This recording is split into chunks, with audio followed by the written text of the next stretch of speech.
Pretty crazy stuff.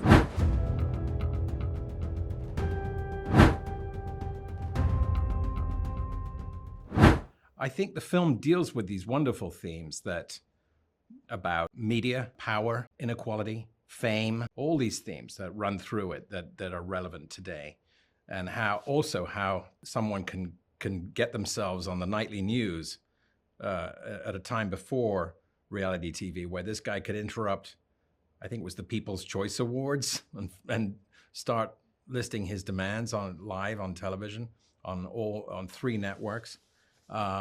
Pretty crazy stuff. So that's why we wanted to tell this story.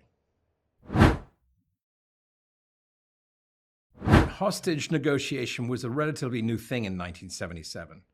And the character I play, Mike Grable, who is an undercover narcotics detective, they were not actually trained to deal with kidnappings and hostage situations. So he, on his own, went and took a FBI week seminar on hostage negotiation. So he was actually one of the first detectives on the force in Indianapolis who'd done that training, which made him actually the right person to help defuse the situation when he arrived on the scene.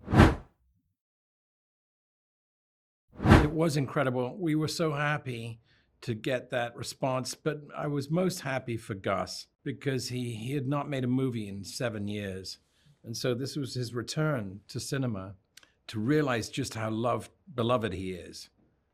We were just bathed in that warmth, and it felt so good to see him be recognized that way. One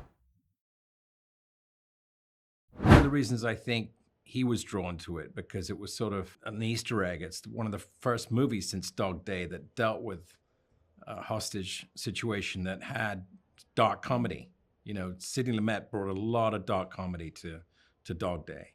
And that resonated, I think, with all of us in this script, that you had this guy who was quite insane, who, like Sonny, had not really thought it all through.